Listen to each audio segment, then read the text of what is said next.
Hey, you there. Thank you for watching, and welcome to Force Lines Forever. Today I have a 4v4 ladder match here on the map Plateau of ARRACIS.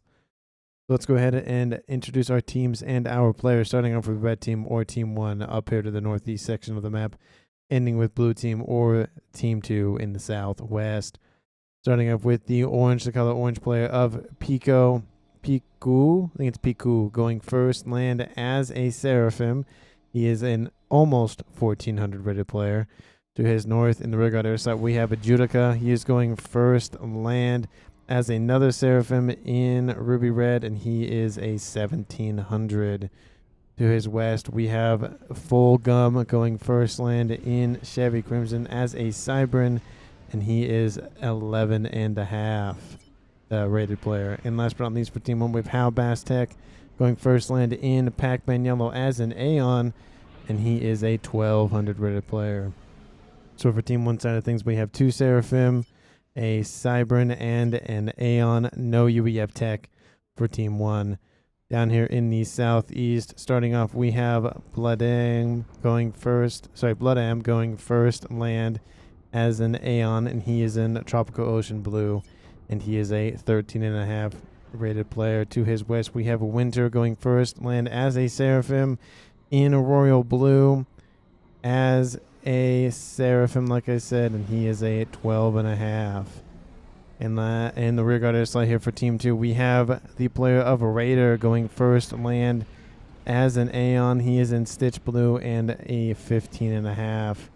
And last but not least for team 2 or blue team, there is a purple on blue team. We have the player of Hannibal going first, land in Amethyst Purple, and he is an almost 1400 rated player.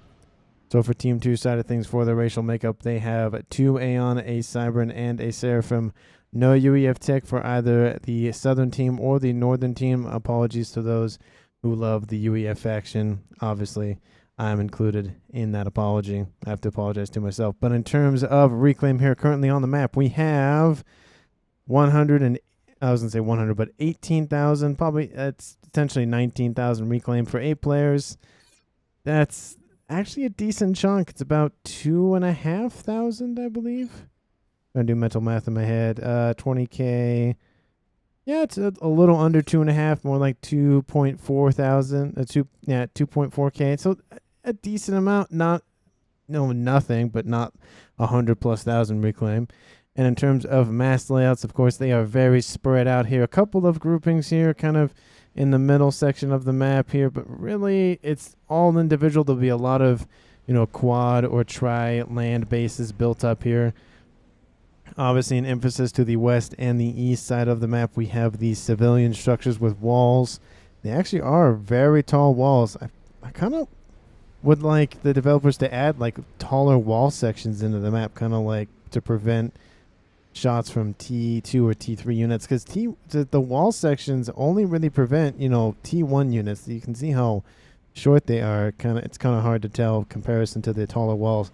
That'd be kind of a good addition. Make them maybe T3 wall sections and have them cost a decent amount to build, and that could change up in land invasions, whatever the case may be. But just a little blurb there in the beginning of the match. And in terms of our players, we have all of them except one. I guess now he's leaving, but essentially everybody has left their main base, going for the front line, of course, going for that reclaim, going for those civilian structures. There is a section of intel installations that our players can capture, but there are PD, at least in this section, to protect them, so shouldn't charge full head into that. But the comm of Piku, I'm going to say Pico. Apologies to Pico for... I mean, it could be Pico. It could be Piku. I don't know. Sounds like I'm saying Pikachu every time I say his name. Apologies for that. But Winter and Pico are moving very close to one another. It does look like Winter might start to kind of fall in his... not line of sight, but with the attack range. That's the word I'm looking for. And to the northwest, we have a couple of units out from Team 2's player of Hannibal, trying to secure this northwestern section against the player of Hal Bastek. Unfortunately for Hannibal, we already have units already building some land facilities and some PD as well to protect his investment. This engineer does end up dying off, but this mantis will not be fast enough to prevent the construction of that. There are a couple other mantis on approach, so maybe it'll be enough. But these mantis won't be enough. A couple of Aurora will come in and deal with them. Will that PD finish? It will get into the green if the player down below was pushing a little bit more. He could have killed off that engineer before that PD was finished, but unfortunately for him, he did not. To the east, we have the player of PLATEAU going after, I think, the reclaim through the wall. I think that's kind of what he was doing. Yeah, there's at least one other structure there. Yeah, he was going for reclaim through the wall. And then now he's going to probably just reclaim all these structures. There are actually a couple of T1 P-gens. Yeah, there are T1 P-gens in this formation. It's kind of hard to tell, but you can see that icon with the UEF circling P-gen structure turbine thing. Anyway, so there is some UEF tech on the map, but it's only T1 and it's only civilian. So we're not going to see any FAP warriors. We're not going to see any Percys. Just good old-fashioned structures. But we have Pico fighting the Calm of PLATEAU here to the east. And really, Pico has the better formation in terms of units backing him up. He's building some more land facilities to help increase his attack potential and army here to the east. But there are units coming in for PLATEAU from the west. So it's going to be a fight for this upper plateau. That extractor will go down. But the Calm of Winter does claim this upper section of the plateau, at least this, introductory ramp section. But there's a drop coming in from the Calm of Judica, and he's going to drop right here. That's actually a decent grab, getting that intel installation right off the bat, constructed by PLATEAU, and it does look like it will pull the forces off the front lines here for Team 2's player of Winter. Team 1 could use this opportunity to keep pushing forward. It does look like at least Fulgrim will gain some ground here, but the Calm of Judica will not push forward. Units do split off to protect that front line. There's some civilian. I didn't notice there actually are some just civilian structures hanging out next to some tanks that can actually fire back. So watch out for those civilians just hanging out over there. Team 1 already eradicated theirs. To the west, we have a gun upgrade for Hannibal. It is the speed and range for the Cybran Variety. Calm of Halbastek getting some reclaim and going. It's kind of on a little jog around this desert that probably used to be water, I would assume. Because why not? I mean, I feel like this is kind of like a riverbed, waterbed kind of environment, and there's beachfront property and all of that. Now it's just all dried up. We have, let's see, in terms of movements down here to the south, the player of PLATEAU, looks like there were some units that came in for Pico here from the north, trying to establish a base in the southeast corner of the map. PLATEAU does not like that and will take care of this issue right now. He will secure this southeastern section for his team and himself and build up a nice forward operating base here pretty soon once he eradicates the rest of those land facilities. But it does look like there is a push towards the north here for Hannibal on this western edge of the map. There are units coming in to probably have some kind of corkscrew, no, hook, some flanking maneuver. But it does look like they do retreat in the face of a larger army. Team 1, at least the player of Halbastek, could go for T2 tech and build some. Let's see, he is Aeon, so he would build either Obsidians or I mean, Obsidians would be a really good choice, especially with all of this T1 Mantis, just to tank a lot of those hit points. But he could build Blazes as well, so I don't know. If against T1, maybe Blazes would be a lot better, just because they don't have as many hit points as other units do in terms of T2 and T3. But still, the player of Pico just being a terror for Team 2 on this southeastern side of the map. And even though the player of PLATEAU has eradicated him from this southeastern corner, the units of Pico still terrorize him on the countryside. T2 on the way for the middle of the map of Winter, almost finished with that upgrade.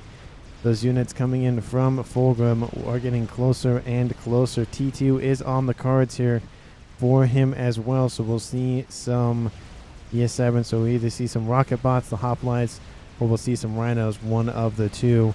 But the forces for Hannibal have pushed northward, very similar to what was happening here in the south for the player of Pico. But he's going to push all the way almost to his main base plateau. The comm of Halbastek is on a gun range, and then now a gun speed upgrade.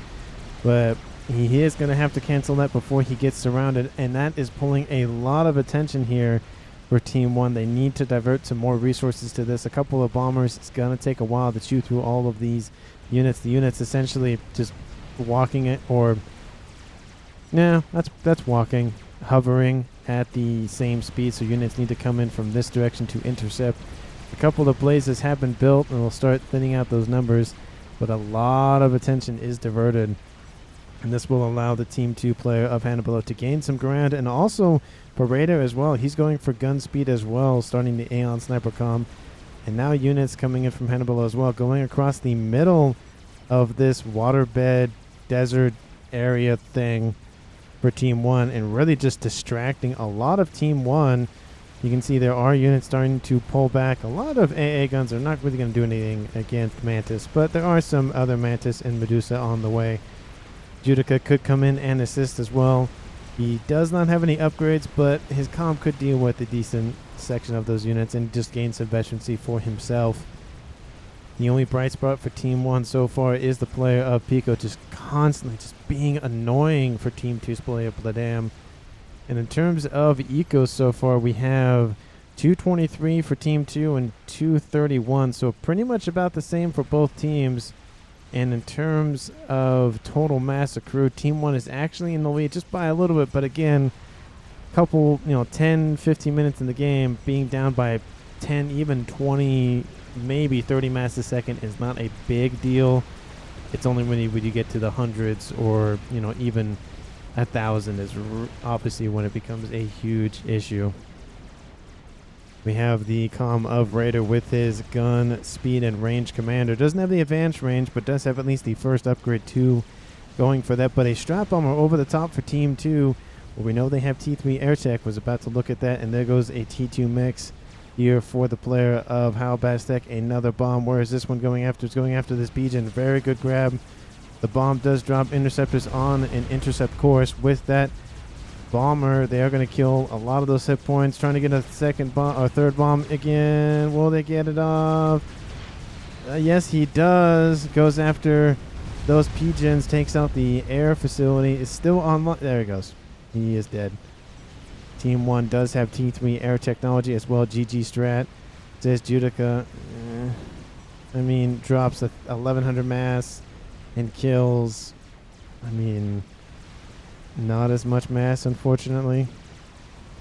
GG, says Raider. Well, one bomber isn't the end of the world, but probably should have kept that bomber going and going after maybe this Pigeon and a Mechs or something. I get the idea of focusing on one player, but, you got the Pigeon, which is really good. It slowed the production up here, but you should have gone after at least the airplay, at least a little bit. Just slow him down. Just to kind of give yourself a little bit of breathing room. Would have been a little bit better, but again, it is easy to criticize when I am the man in the chair, hovering over the map, watching with all of my knowledge. But Halbastek has fended off this threat. Does have to deal with a couple of bombers here from Team 2's player of Hannibal, but it's not a huge issue. Team 1 does have T3 air technology if they would just pump out some ASFs, which they haven't yet, so Team 2 is in the lead for ASF count. They have air control, at least for now. We have a couple of Ilshis here for the player Pico. It's just still being annoying, essentially, against PLATEAU here on the eastern side. These Ilshis are just going to keep pushing and try to reclaim the territory that was once theirs, or at least their teams, in this southeastern section. And kind of a dead zone. And we have a couple of Ilshis that have been diverted to the main base of PLATEAU. They've been targeting those Mexes, but the comm of PLATEAU does build the Obsidians, which, again, very beefy, 1,500 hit points plus an additional 1,250, so 2,750 hit points. That's a decent amount of hit points to chew through, especially for Ilshis, and especially only for a couple of them, of course. But one PD versus a couple of Ilshis will not win that engagement. Ilshis, also known as walking T2 PD, very annoying to deal with, and a bunch of missiles for Team 1's player Pico will just devastate Bloodam's base. He does have a volcano, but against that, the firepower of that magnitude isn't really going to work out. The comm of Raider still being annoying and being a Raider in the middle of the map here for Team 2, constantly just forcing back this large T1 army. Has a couple of T2 in there, but essentially is all T1 here for the player of Fulgrim. We do have a tactical missile for Judica. Can't get the Billy Nuke because he's not UE yet, but at least can get a tactical missile on that commander. Very versatile with those missiles, of course. Being able to strike while of course he's moving, and he can launch a missile while he... Well, I don't think he can launch it while he's moving, but he can launch a missile, move location, launch a missile, move location. So he's not tied down to a physical launcher himself. But still, more raiding, more essentially what the player Pico is doing on that southeastern section against Team 2. But a large group of Blazes. Hannibal has to watch out. He has 2 ranks of veterancy and gun. Does have T3 forces in the form of these loyalists, but has to be very wary. He doesn't want to get outnumbered in this situation. Does not want to die this far forward. I mean, yeah, you die in a blaze of glory, but being that far forward is... You almost expect it at this point to retreat just due to the fact that there are so many high-tech units roaming the battlefield. But a couple of loyalists escorting up... Oh, there we go. I was trying to get a nice camera angle onto those loyalists. There we go. Loyalists escorting these Mantis across the map once again. Mantis failed to really get any damage done earlier, and now there are engineers on their way to build wall segments embedded with PD. But Rhinos coming in from this huge army that was amassing for Fulgrim. That entire army has left. It again opens the door for Team 2 to push forward once again, and at least grab at least these 2 mexes and a decent amount of reclaim. It's not a lot, but it's better than nothing. Again, constantly being a distraction for Team 2 allows them to build other things, allows them to eco up, allows them to, focus on defenses and have Team 1 focus a heck of a lot of attention. And this is a lot of APM attacks. And of course, we have PD have been built in the base to prevent or at least hinder this movement. But that's a decent amount of firepower going into those loyalists. They're targeting the mechs is the best possible scenario here, just due to the fact that you want lasting damage, and taking out mechs is lasting damage. Mantis are all that is left now. The T3 units have been destroyed. A couple more Mantis still on the battlefield. This looks like the Mantis can go after a couple of these engineers, but against T3 mexes will definitely find that very difficult to take down by themselves. That force out from Pico still pushing the player of Bladam. Has fallen back a little bit, but is building some more tactical missile defense in the form of those volcanoes. But that is a lot of missile fire launching at that comm and his units. Very hard to just form a defensive perimeter around his main base. This is Team 2's kind of a weak link here. I mean, you can just tell they've lost a lot of territory so far. And Team 1 not even going after this mechs up here and this mechs over here. Kind of rare to not see them go after that. You could even have an engineer, I think even distance build to get to that. But it does look like Pico is focused on other pursuits. He does have T3 land technology, and we are at 18 minutes. The comm of Bladam is kind of under threat. He does have the vision package, so he knows all of the Ilshis are on his way, but does he misclick? He might have, and that is not going to look good for him. Surrounded by Ilshis, he will be dead in a matter of seconds. Surprisingly, he's not even dead yet. Does look like the units are focused on taking out the Obsidians and all the defenses first, but the comm is in the red. Sub 2,000 hit points, and the command has been given to target the comm, and he is gone. First kill of the game at 18 minutes 42 seconds for the player of Pico, and it is now a 4v3 in favor of Team 1. We have a couple of loyalists still trying to defend their Mantis brethren, but I would like to see a couple of bricks starting to be mixed into this front line. He needs the hit points to just keep pushing forward. That comm of Raider kind of out of position, needs to fall back, and that is what he's doing. He has a couple of restorers and ASS protecting his comm, preventing any gunship rushes or bombers. And there go the restorers. One of them is down. ASF fight will ensue. Team 2's Raider does have more ASFs than his opponent, so he will win that engage, or at least fend them off for now. Raider still under threat here. The units in from Hannibal will help push and defend that comm. It's a lot of T1 spam versus a decent amount of T2 and T3 to really Team 1's player of Fulgrim is just sending his units to die. You can see this just oppressive firepower constantly pushing back and forcing those units back. And Team 1 does look like they're starting to establish a nice front line, and they're even at the main plateau section here for Team 2. Team 2's play of Winter is nearby building Utashalas for another fire base, needing to defend this eastern section.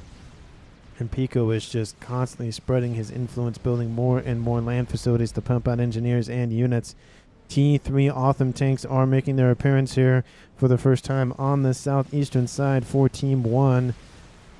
Team 1 also, of course, has land technology in the form of Cybern and Aeon at T3. Essentially, everyone does have a T3 factory, which is to be expected. Team 2, everyone has a T3 facility as well. And it does look like the comm of Raider sorry, not Raider, that is Winter, excuse me, has gone into air as well, building some Volthus. Very interesting play, wanting to get some nice rapid, not movement, but quick response units out to target some ground units. The Restorers, well, they are obviously known for their AA prowess. They're not much known for their air-to-surface weaponry. So they need to be supplemented by either actual ground units or other gunships to deal with ground units in this game. Shield going on the way for Raider. Needs to go for that advanced range after that just to really make use of that Aeon Sniper Commander. But a large group of T3 units have been grouped up here for the player of Hannibal versus the player of Fulgrim, which has a couple of hoplites. That's really about it. I think I see a couple of... No, I don't see any rhinos. But we have blazes and obsidians, and I wouldn't be surprised if there are some harbingers on the way here pretty soon, but they are running into loyalists. The shields will help them for a moment, but those obsidians do have a decent amount of shielding, but they are starting to fail as well. The oppressive firepower of the loyalists is too much for the obsidians and the asylums and the blazes to withstand. The units coming in from Fulgrim will help assist Halbastek with his commander behind that line. He has the gun in range, but not the advanced range, as well as his opponent of Raider. But the comm of Judica is on the move with a transport, probably going after that reclaim field, most likely gonna drop right here. A couple of harbingers do make their way onto the battlefield for Team 1, but I feel like the damage is too, the appearance is too late, just due to the loss of a lot of T2 units here for Halbastek, and a lot of those Mantis are going to fall. They're targeting the longer range units first in the form of those hoplites, and then they'll go after the spam here. But to the southeast, the player of Winter making a comeback against Othams and missiles and Ilshis. Very surprising. He has T2 and gun. Not really a huge impressive array of upgrades. Doesn't even have nano, but he does have his own army of, there's some harbingers and some shields and some Othams, so he really does have the firepower to back him up. He's leading with his commander to get that veterancy, to get those hit points up, and really this is all that Team 1's player Pico has. After this, he has maybe a couple of Othams in the back. That's it. So once this army is dealt with, Team 2 now has the ability to take back what is, well, in their minds, what is rightfully theirs. Pico does complete the nano upgrade, has gun, nano, and T2, sitting at 15,000 hit points versus the 14,850 hit points of Winter. But it is a 0 veterancy versus a 1 veterancy. Almost 2. Commander, we are seeing Pico trying to get into the fight here, but really it's going to be not necessarily a tie, but one shield does fall down. A lot of artillery in this mix here for him as well. Winter kind of out of position, focusing more on the units, going for that not T2, but the tier 2 upgrade, the veterancy upgrade there. You should have it here pretty soon after he kills this Otham. He actually has it now. Units engage one another. It's Aeon and Aeon and Seraphim versus Seraphim. And it does look like Pico has lost a lot of his units. There are some interceptors abounding to protect against any sort of gunship push, but there are no gunships, and really Team 2 has air presence, so it doesn't really even matter. Othams are being killed off one by one. These Othams kind of went a really weird way around this way, but the fight still prevails here for Team 2. Sniper bots do go down. Pico is in the yellow. He needs to get out of this soon. Gets back in the green with a nice overcharge at 104 hit points a second, but those are falling pretty quickly. Ilshi's on his tail. Otham trying to cut off his retreat. The calm is not letting up, and this might be a revenge kill here for Team 2. There he goes. The player Pico has been defeated by the player of Winter, and it is now a tie game at 3v3 at 24 minutes. Let me know down in the comments, who do you think is going to win currently? Again, Team 1 is losing the eco game at actually, oh, no, they're not. They're winning the eco game at about 50 mass per second or so. So not terribly ahead, but not obviously at all at a disadvantage. And in terms of Team 2, they have started to regain the territory down here. They've gained a lot of momentum up here to the northwest. Let me know down in the comments who you think is going to win. Like the video if you do find it enjoyable. And of course, if you haven't hit that sub button, I would greatly appreciate that click down below.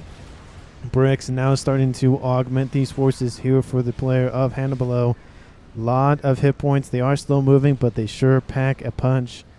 They are called, large groups of them are called brick walls for a reason, because when you run into them, it feels like you're running into a brick wall. And that is my joke, or dad joke here for the day, or at least the first one. Can't promise anything unless something else comes up. We have the bricks do eradicate this position that could have been killed off a long time ago, but of course the player of Hannibal didn't notice that it was just one engineer. A couple of missile launchers here to the west. I don't think they were really going after much. There are a couple of zappers in the area to help defend. Oh, the missile does get through. Does it do any lasting damage? I think it will take out a mass storage. It won't even kill a T3 max extractor, so missile was it was a good attempt, but at the end of the day it was wasted. Judica does inherit the base here from Pico, of course. The player of Raider would have inherited it and then handed it over to Winter to manage, because it's just, you know, easier for Winter to manage it since it's literally right next door. But a lot of air units being pumped out by both teams. That air grid getting nice and plump here for Team 1, using the edge of the map as kind of just a ruler and just going across the map. Well, it looks like Team 2 starting to spread out, decentralizing their air grid, their main one to the west, their secondary one to the east, so as to avoid a cascade effect. A decent group of units underneath shield coverage here for Team 1's player of Halbastek, going to face off a combined army of bricks, harbingers, shields, AA, obsidians. But that brick wall with loyalists really going to punish these harbingers that dared to stand in their way. They are destroyed, and now the bricks are full, sending it into the enemy armies. It does look like Team 1 might be calling in some air support. Yes, they are from Halbastek. The only Team 1 bombers, though, so not really a huge amount of air support for now. Need some, I mean, broadswords would be nice, but no one has UEF tech, so the next best option is whalers in terms of air to surface weaponry. We do see those bricks starting to clump together, which is good and bad for different reasons. But the bricks here for Team 1's player, Fulgrim, starting to diminish quite rapidly. Focusing fire does help deal with them, of course. There are some rhinos. There are some other units kind of taking some shots away from the main bricks. But some shields will help in the form of more hit points. But I don't think it's going to help. It's a decent-sized reclaim for either player to scoop up. It is in Team 1's territory quite definitively. So the only thing for Team 2 to do was to either drop in some engineers or just have some already on hand and bring them to the battlefield. That also works. More reinforcements coming in all the time for Hannibal. And again, another distraction. I'm going to say a distraction. This force trying to get into the main base, of course. But all this is, at the end of the day, is constantly pulling Team 1's attention away from the southern and eastern lines and focusing on the northern one specifically. We have two land armies still focusing on this, and they still got beaten. And it does look like more defenses are being built in the main base here for Halbastek, but there's a lot of T3 units still online. Bricks not in the best position to engage because of that plateau. And the bricks will keep pushing. Oh, will they push forward? No, they'll retreat. Maybe they just see the build up of PD in the base, or maybe they just want to kill the bricks off. Either or, probably wanted to kill the bricks off. That's probably what it was. More bombers over the top here for Team 1. But again, this one's almost dead. Target this one first. There it goes. Okay, I was like, why don't you target the weaker one first? Chicken says Raider. Yes, there is a chicken here for Team 1 in the form of Halbast Tech. And he's going to march that forward. Those bricks are going to go, no, I'm good. I'm going to leave now. See you, bye. And to the east, that push from the Player of Winter does get held back. And these Othams will engage their brethren in a civil war. But unfortunately, the red ones will beat the blue ones back. And of course, since this game is a red team versus blue team, when I make those references, all I can think about is the machinima red versus blue, which the early seasons are really good, later seasons not so much. My opinion, of course. But we have, let's see, in the middle of the map, really nothing has changed. A wall section was started, not finished, and really not really a whole lot. It does look like Team 2 really wants to protect their civilian UEF assets. There's just 2 of them, almost 3 of them, sitting under shield coverage, hanging out next to a decently sized PD. You can see the size. Look at this. Like, hello. Why are there just random trucks here? The civilians need to get out of here before they get scooped up for mass or ran over. But it does look like that pushback from the chicken will secure the reclaim. Team 2 really couldn't get any engineers close enough, and really the chicken has the range, and these units need to keep falling back, or at least behind this really weird mountain hill shaped thingy, and not feed the chicken any sort of veterancy. Team 1 does have a nice ASF force going on. Judica is at currently 110 versus Raiders 117. So essentially even at 30 minutes. Not one favoring the other, but I'd say pretty comparable. Essentially one good turn will determine who wins that airfight is really what it comes down to. By playing over the top to Team 2, kind of getting a nice readout what's going on. And I'm kind of surprised that not a lot of players trying to just deny intel, especially at 31 minutes. You would think that, yeah, just an air scout landing in your base, probably not the best idea. Okay, there goes an interceptor trying to take it out. But you could have built a couple of T3 AA defenses just to, prevent some spy planes. Essentially, because if you know that it's just one of them at a time, you really could take it out early and force the other team to build up. At least Team 1, what they're doing is building up more of them, but running them straight into a land army. They do notice the chicken, of course. There are a couple of lightning tanks. There's Othams. There's Harmagers. A nice grouping of both AA and ground firepower for both of the factions of Aeon and Seraphim. Would like to see a Colossus in here to really make it a point that Team 2's Player of Winter is essentially merging the 2 technologies together. But currently he's not doing that, so missed opportunity there. The air grid really getting nice and fat here. A third one being built. We have primary, secondary, and tertiary.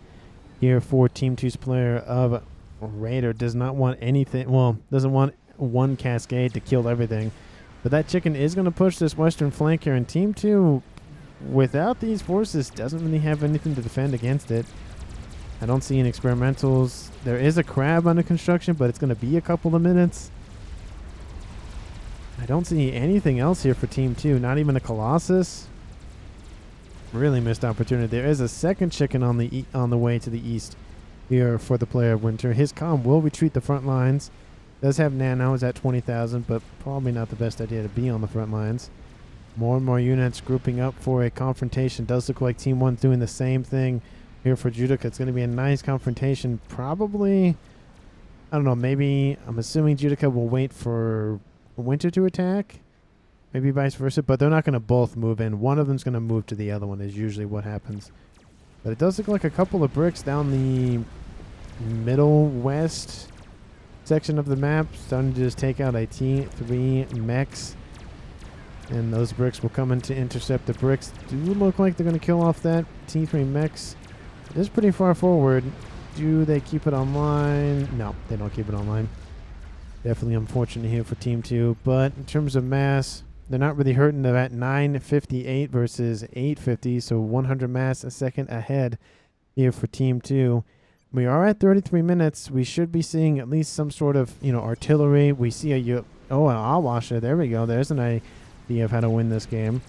Needs like 4 more of him, but, one's good so far. Monkey, that's really about it. I hear a fight going down. It is between the 2 chickens and their armies. Almost feels like deja vu. If you remember, I don't know how many casts ago, but it was another ladder cast, but it was essentially 2 chickens, and a bunch of ground units. But in this case, wow, they both died almost simultaneously. Look at that. But essentially what it was 2 players had built essentially the same army, Othams, maybe a couple, I don't think there were shields, but 2 chickens, and it was essentially just looking into a mirror. But this is deja vu, reminding me of that scene from that earlier cast. I can't remember what number it is, but it is essentially, the thumbnail is just 2 chickens and a bunch of units. That's essentially it. But Team 1 comes out on top, but the Othams here, because they were close to that ironstone, will be killed off. Will they get the other ones? I don't know. One chicken does stand and was very close to death. Looks like almost sub maybe 500 hit points. It was very, very close. I'm out at essentially just a couple of units. Maybe even the sniper bot could take it out if it is in range. Oh, it could get in range and kill it. That is such a missed opportunity. But air fight over the top. Nice engagement. The Allwasher does go down. Doesn't even look like it got any damage.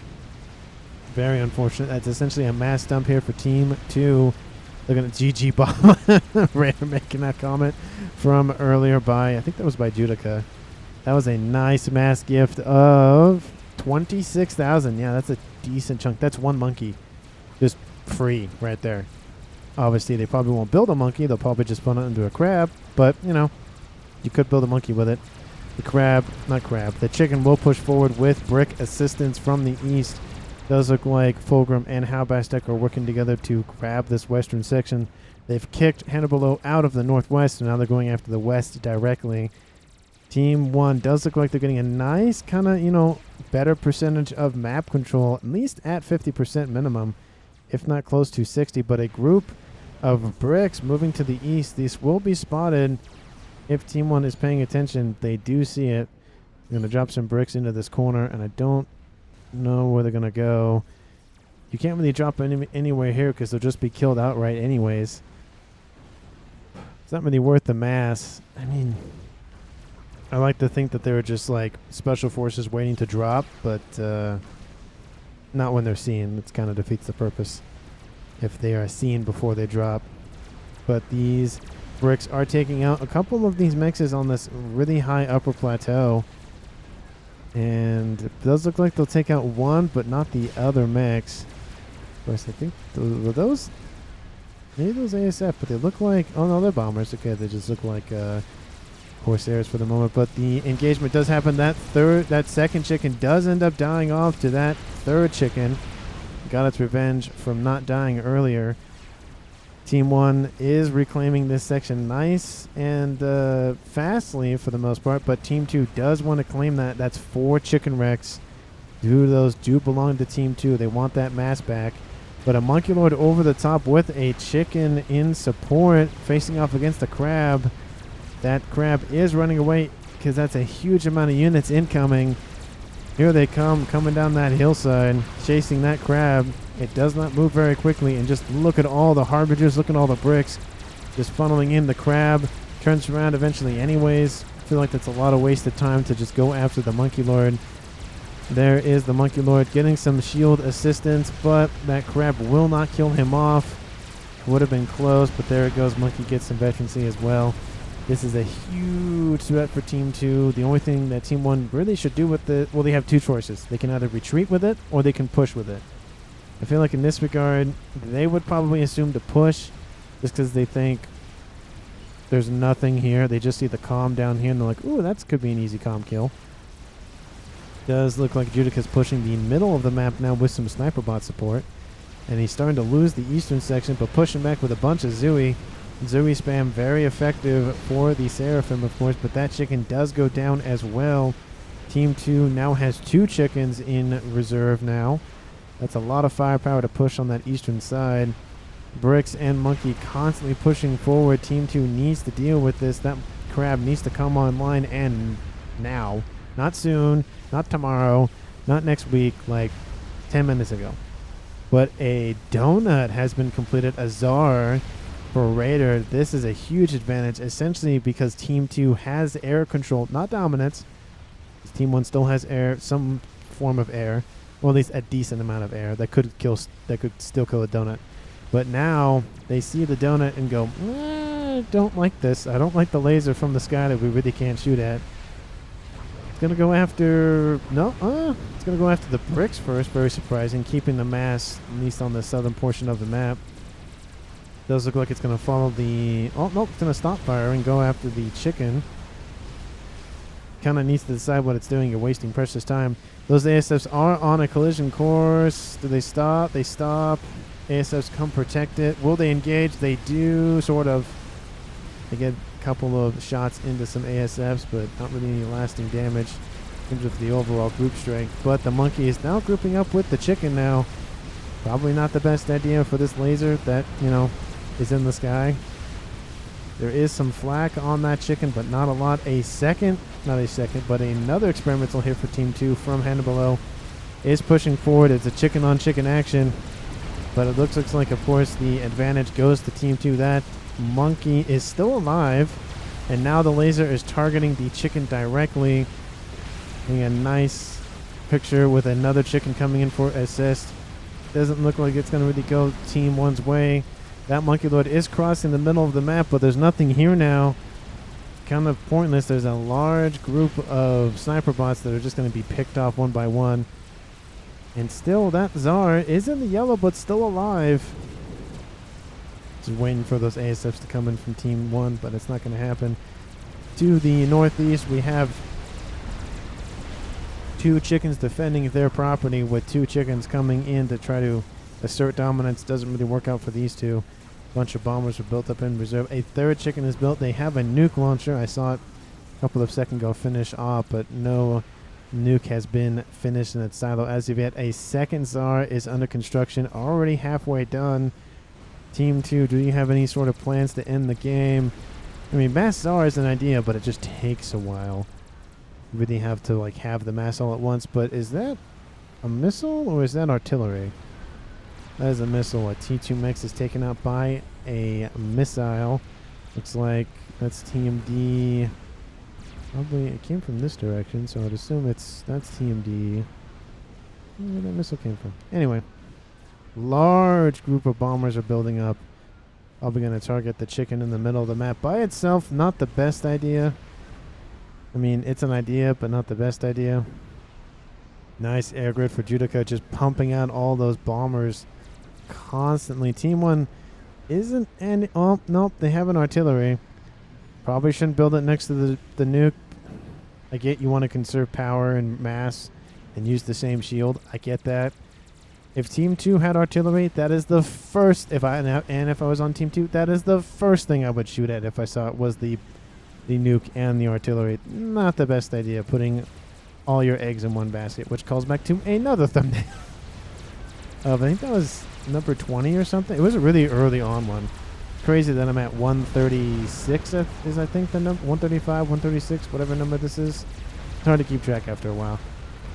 But we have a crab and a chicken hanging out. Lots of bombers. Second wave comes in, or second run comes in, takes out not as many hit points. Another run coming out from Team 1's player of Halbastek going after that chicken. All the planes just dying and falling out of the sky. What are we at in terms of mass so far? 177,000. Let's call it 170. Let's say 180. Nice round number. I like round numbers. They're easy to do mental math with. And a nice forward line here for Team 1. Not really a lot of firepower. A lot of defensive power. But not a lot of firepower in terms of harbingers. The chicken's just going to essentially avoid most of them. Could just annihilate everything, but needs to turn and actually face them.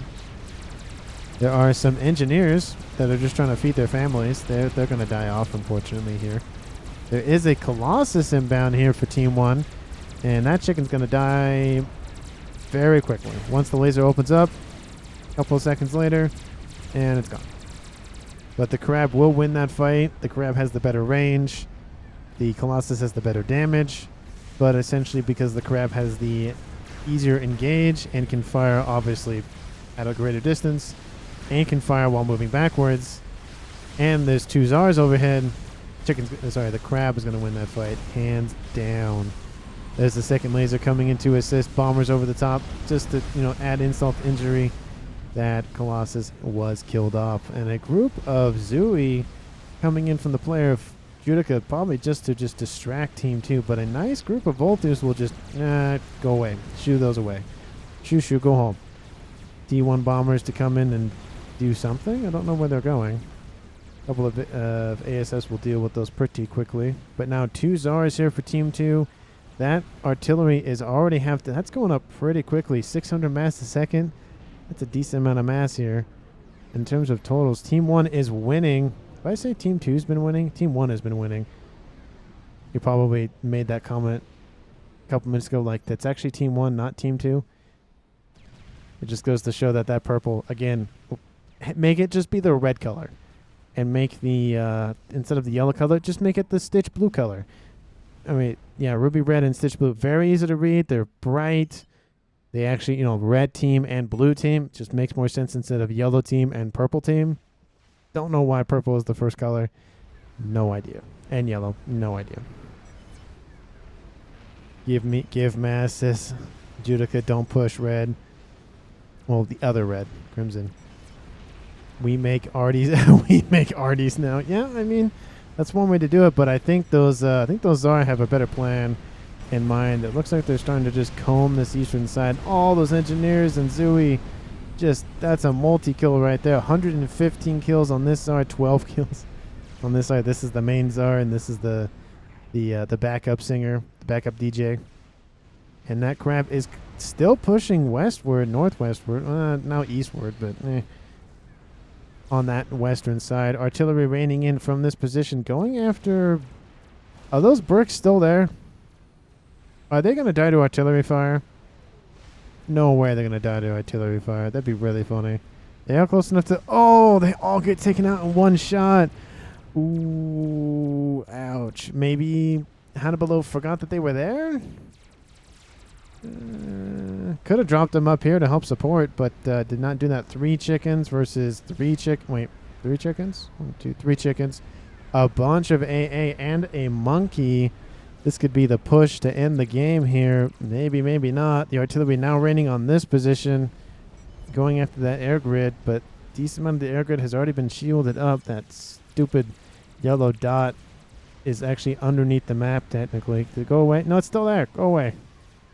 I'll zoom in, get a nice incoming shot. The chickens are going to push forward first, and then I think the Tsar are going to come and assist. You can see the other 3 with the artillery firing in the distance.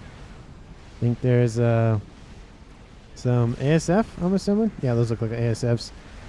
And the ASFs here for Team 2, but the AA is opening up. The Tsars are inbound. There we go. The Tsars are inbound. As that first Tsar looked, Tsar doesn't look so good. But the crash damage is a decent amount. There goes the first Tsar. The second one will open its laser up. The second Tsar will crash land. Is it enough? It is. It kills the pigeons. Volatile explosions kill the rest of the pigeons. And there it goes. A nice mass gift here for Team 1. It was in payback of the Awasher earlier. But that is a hefty 56,000 mass right here. We have, let's say, 20,000 or so is from the Tsars. The nuke will launch. It's like, better launch that nuke before it blows up. It does get the better end of the deal where the artillery was worth more than the Tsars. But that nuke will land. Where did this go? Where is this going? Wait. Did it try to kill the air, maybe? Oh, no, it's going to go for this army over here. How many chickens will die? 1 chicken will die, and actually 2 chickens will die. That's a heck of a lot of forces that were wiped out. Winter says no, essentially, but 3 chickens. No, there were 4 chickens and a Colossus. And losing half of your rude. Raider says rude. It was rude. That was very rude of Judica, but he's just trying to win the game, so I can't blame the guy for that. a heck of a lot of yellow units up here to the northwest for Halbast Tech. No experimentals, but that is a lot of units, and they are funneling out. There's a lot of fervors, engineers. We have sniper bots, and just a heck of a lot of units. Crab in the front, facing off against two monkeys. First crab will die, first monkey will die, but that is a lot of support here for Team 1. Team 2 does not have the support on the ground. They just lost both their czars. Team 1 now has a nice source of mass to scoop up, and this does not look good. The red wave is on its way southward. 3 chickens pushing forward. These chickens and Colossus have moved away, giving Team 1 more and more territory. They're building their own artillery, though. The wall, maybe Team 2 strategy is hold a, defensive line while the artillery comes online. But with the some shielding in place, especially here for the player of Fulgrim and this position, it's going to be really hard to crack through that position with just 1 artillery. And this crab is being eaten alive by some bricks. They're just throwing bricks at bricks. They're throwing bricks at a crab. There was a joke in there, and I completely messed it up. But to the east, 1 chicken dies off. 2 chickens and 1 Colossus still remain. The chickens will turn around. Unfortunately for them, the Colossus still has the better advantage here, and they'll ward those off for now. But this push to the west is immense. No experimentals in the mix as of yet, but there is a Colossus. See it raining on... you can see it raining on the hillside. Stop zooming. There we go. Sometimes I can get the camera angles right, and sometimes I can't. This is one of those games where it's kind of mid. But you can see the crab in the distance have been built by Team 2's play of Hannibal. There goes a brick just being destroyed and actually lasered while it's being picked up and dies before it can reach his hand. You don't even get the pleasure of being crushed. You get lasered to death. But 2 Colossus here to the eastern side. Team 1 does not want to push this. They want to push the weaker western side. And these Voltus need to wake up and deal with these bricks. That Colossus with supporting units is eventually going to just out-damage and outperform the solitary crab. Team 2 needs more defenses online. A second crab would do it, but it is nowhere close to being finished. And that crab is just doing a very slow walk backwards. That Colossus is falling into the yellow, though.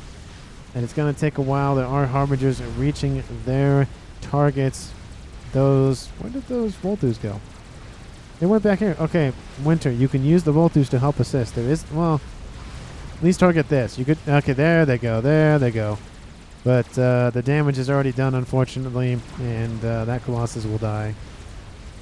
Could have been a nice assist. But that Colossus trying to get on the edge of the attack range and angles here for that crab. The crab will be victorious, but this is a lot of spam. A Monkey Lord would be a lot better at taking this out.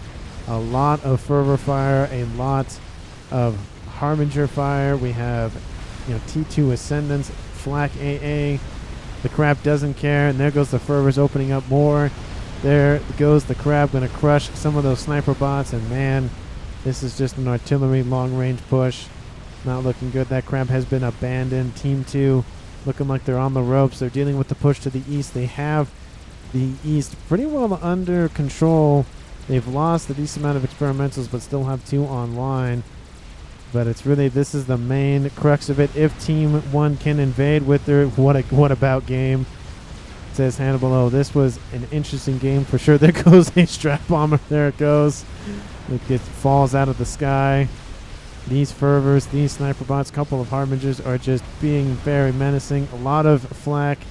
Bombers don't understand how we lost this, says Winter. I mean, it was essentially just one push to the west really did them in, and they weren't really ready for this. They were ready for our experimentals. They were not ready for T1 fervors with a bunch of support, is essentially what they weren't prepared for. Just look at the oppressive firepower. There goes the crab. Hambolo, you need to retreat. You need to get out of there. There is a Colossus on its way. You can see Team 2 cannot build a sizable bomber force to deal with this. There's so much AA. The form of flak and this direct fire already would have killed my whole grid, says Raider. That yellow dot is still there. But there is the artillery. It is online. Team 2 did build it. They're building chickens as we speak. They need to build like T2 blazes or Ilshis or something rapid fire. The calm of Hannibal does go down. He does control case saying, I think he's done. I did my best. His Winter will place his Raider. I think we know where their intentions lie. The artillery is online, but it's not. It's going after that air grid. It's starting to do some damage, but isn't doing enough damage. Just the overwhelming firepower from the Fervors combined with the AA coverage. Just Team 2 could not hold this off. It was a great move by Team 1's player Palbastek building this amount of flak in AA. There he goes, Raider to the laser face of the Colossus. Now it is a 3v1 in favor of Team 1. And there's the calm of Winter. He's building some more Volthus. Air is not the way to win this. You need to win it on the ground. Team 2 was prepared for a experimental invasion, not a T1 invasion. Essentially, Colossus will come in, take out some Rascoms. They're trying to hold off this push here to the west. The calm of Winter, either evacs or control Ks. But it doesn't matter. Team 1 ends up winning it. And just look at the line of units coming in constantly for Team 1. More and more sniper bots, of course. Man, that is a really weird mix of units. But it really won the day. Team 2 was not prepared for it, and they lost because of it. They had the East. I mean, no one really had the East. They were losing in the middle, but they would have had enough time to build up. This push was just too much for them, and they collapsed. And the writing was on the wall, and that's why Hannibal left and why things ended the way they did. And in terms of underrated player of the game, I mean, I gotta give it to Halbastek. He suffered a heck of a lot of punishment early on by Hannibal, but kept it in, kept pushing back, kept building up defenses, and just said, I'm just going to run this down your throat. And he did, and he won. He didn't build flashy plays like a nuke or artillery. He didn't do, double donuts like Winter did. He was very, he took a loss early on, but just kept building, and eventually just ran over Team 2. So I'm going to give the underrated player of the game award to Halbastek. Let me know down in the comments if you feel the same or different or kind of sort of whatever you guys feel like saying to me. Please let me know down in the comments. Thank you so much for watching. I greatly appreciate it. Please like the video, of course, and if you haven't hit that sub button, I would appreciate it. And for those who have, thank you so much, and I will see all of you in the next one.